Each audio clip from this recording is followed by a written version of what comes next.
به نام خدا، با درود و مهر. رایا کاکاوند هستم، کارشناس علوم رفتارشناسی انسانی و آسیب‌های اجتماعی، میزبان شما در کانال سیاه سفید خاکستری. ما در اینجا به بررسی مواردی چون ارتباطات اجتماعی میپردازیم. امیدوار هستم که مطالب مفید فایده باشه و اون رو با دوستانتون به اشتراک بگذارید. تا اینجا راجع به خیلی از مسائل صحبت کردیم. امیدوار هستم که اپیزودها رو از قسمت اول با دقت گوش بدید. ما اینجا هر روز یک روز در میون برای شما ویدیو بارگذاری میکنیم تا خدای نکرده از آسیب‌هایی که ممکنه برای شما اتفاق بیفته با آگاهی رسانی جلوگیری کنیم. از اینکه ما رو همچنان همراهی میکنید از شما سپاسگزارم. میخواستم راجع به چند تا موضوع صحبت بکنم، ولی دیدم که بذارین راجع به خودم صحبت بکنم و اتفاقی که برای خود من افتاده و این تجربه عینی خودم هستش که خیلی راجبش صحبت نمی کنم و علاقه‌مند نیستم که شرح واقعه کنم، اما نیاز دیدم که به عنوان یک آدمی که از یک رابطه نامشخص به یک آسیب جدی رسید و هنوز خودم هم دلایلش رو نمیدونم براتون آگاهی رسانی بکنم. شاید باعث بشه که خیلی از آدم‌ها در روابطی که دارن تجدید نظر بکنن و این خطرات رو از سر خودشون بگذرونن. اتفاقی که برای من افتاد در 14 فروردین ماه 1400 بود و من تقریباً با یک خانومی به تازگی آشنا شده بودم در بهمن ماه 1399 و خب یک ارتباط دوستانه نه چندان دور نه چندان نزدیک بود. کلاً من ایشون رو یکی دو بار بیشتر ندیده بودم و وارد ارتباط دوستانه شدیم. خب بدون اینکه خیلی از هم شناختی داشته باشیم، طبیعتاً با توجه به جذابیت هایی که در اون رابطه بود، خب من هم بیمیل نبودم، ایشون هم مشتاق بود و دوستی ما به اصطلاح شروع شد. تو عرض همون 40-45 روزی که ما با هم آشنا شدیم و وارد ارتباط شدیم، نه درگیری خاصی بود، نه داستان عجیبی پیچیده‌ای اتفاق افتاده بود، ولی متاسفانه در 14 فروردین توسط این خانم و دوستشون بنده مسموم شدم و بینایی چشمانم را از دست دادم. خب نکته‌ای که در این موضوع وجود داره این هستش که ما گاهی وقتا بدون آگاهی از اینکه ممکنه با چه آدم‌هایی وارد ارتباط بشیم، خودمون رو در موقعیتی قرار میدیم که هر لحظهش ممکنه برای ما خطرآفرین باشه و ممکنه به جسم و روح و روان ما آسیب بزنه. دلایل مشخصی برای اقدام‌های این چنینی وجود نداره. خیلی از آدم‌ها ممکنه بر حسد حسادت یا بر اساس آن چیزی که در روانشون مختل هست و مشکل دارن دست به کارهای این چنینی بزنن، خواسته و یا ناخواسته. گاهی وقتا با برنامه ریزی و هدفمند، گاهی وقتا سهواً و از سر فان این کار رو انجام میدن. من دلایلش رو برای خودم هنوز متوجه نشدم که علت این اتفاق چی بود، چون اگر من درگیر یک رابطه طولانی مدت و پر از التهاب با این افراد می بودم، خب طبیعتاً می گفتم که شاید این انتقامیه برای رفتاری که من داشتم، چون من آدمی بودم که طبیعتاً در روابطی که در گذشته داشتم خیلی شاید شؤونات خیلی کاملی رعایت نمی کردم، شاید خیلی بی‌پروا عمل می کردم و شاید سبب رنجش و آسیب با آدم‌های زیادی شدم. از این موضوع خجالت نمی کشم، ولی شرمنده‌ام و تا جایی که در توانم هست سعی می کنم که جبران بکنم برای اون دسته از آدم‌هایی که در حقشون بدی کردم. اما وقتی که شما از جانب یک رابطه نو آسیب می‌بینید، طبیعتاً دلایل نامشخصی رو برای ذهن خودتون می‌خواید بشکافید و تا به یک نتیجه برسید که چرا این اتفاق افتاد. وقتی هر چقدر موشکافانه تر به ذهن خودتون مراجعه می‌کنید و در نهایت به هیچ منطق و هیچ دلیلی نمی‌رسید، اون وقت متوجه میشید که طرف مقابل ممکنه دچار بیماری بوده یا شرایطی رنج می‌برده که خب طبیعتاً ما ازش آگاهی نداریم. گاهی وقتا آدم‌ها بر اساس حسادت‌هایی که در درونشون یا عقده‌هایی که دارن دست به اقداماتی میزنن که ممکنه تمام زندگی شما رو از بین ببره. ببینید، راجع به خطراتی که ممکنه آدم‌ها به هم بزنن تا حدود زیادی صحبت کردیم، اما میخوام یه خورده شفافتر باشیم با هم. یعنی گاهی وقتا به خودتون نگاه بکنید و ببینید که چه انسانی هستید.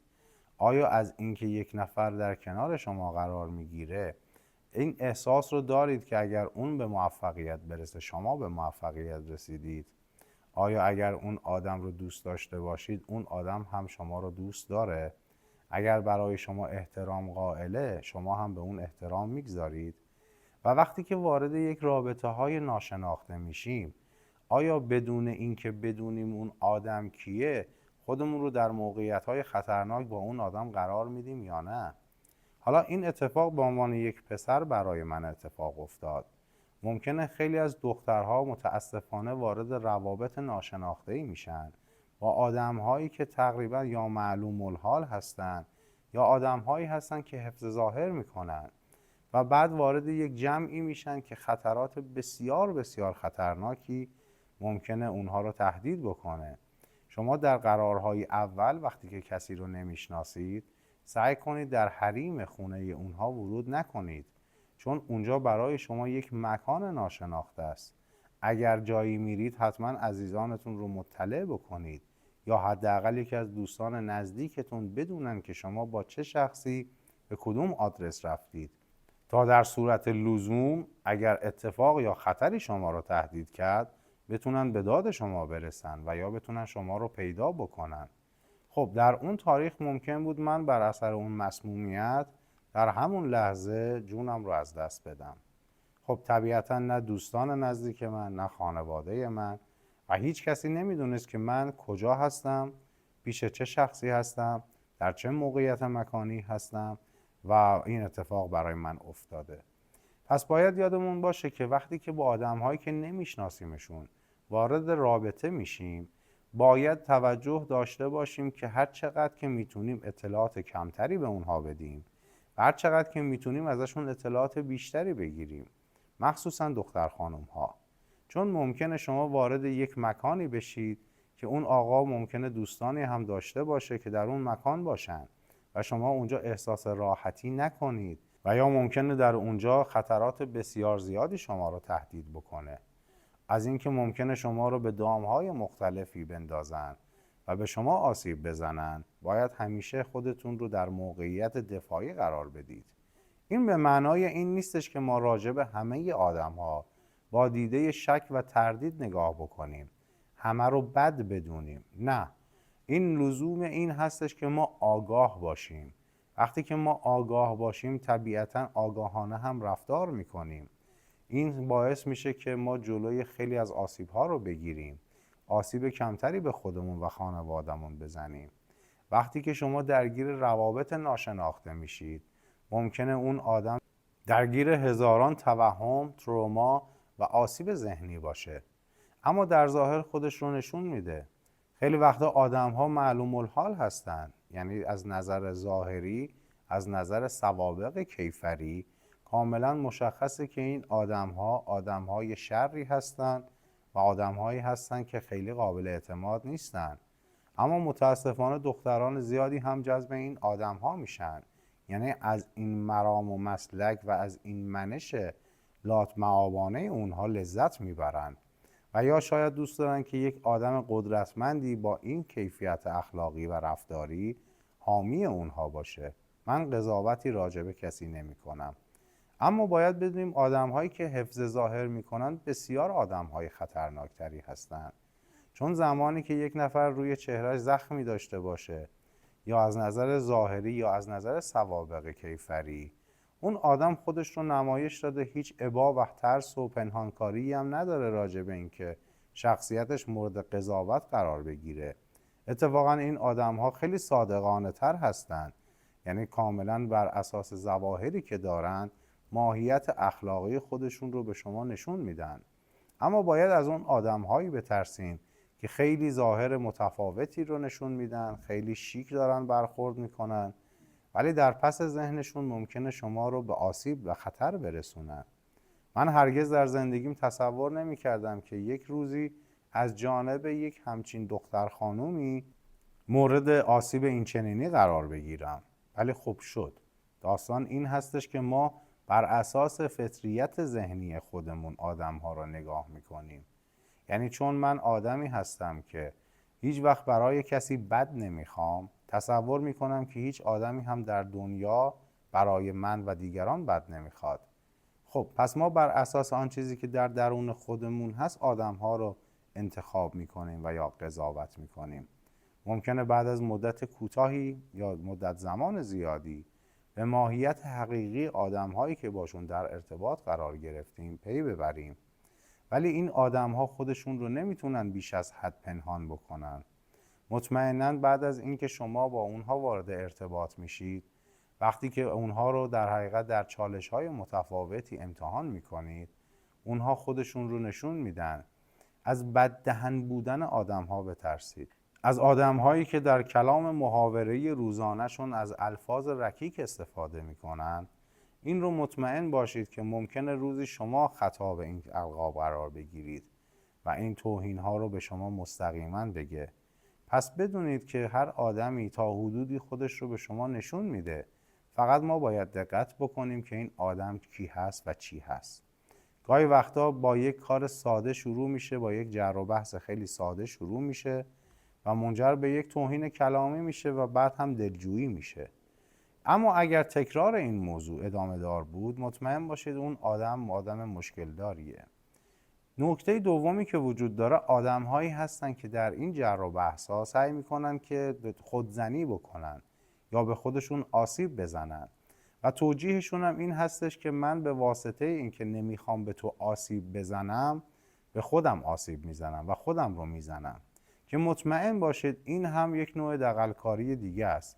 یعنی این آدم‌ها در شرایطی یا زورشون به شما نمیرسه از نظر موقعیت اجتماعی که این کار رو انجام میدن، یا دارن این رو به شما نشون میدن که من وقتی به خودم رحم نمی کنم در آینده ممکنه این بلا سر تو هم بیاد.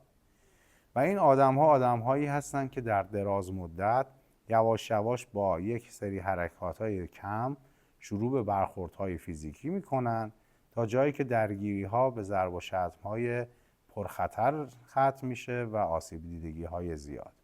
پس ببینید آدم‌ها کمابیش خودشون رو میتونن به شما نشون بدن. فقط این شما هستید که بتونید و بدونید که باید چه موقعی با چه کسی از رابطه خارج بشید.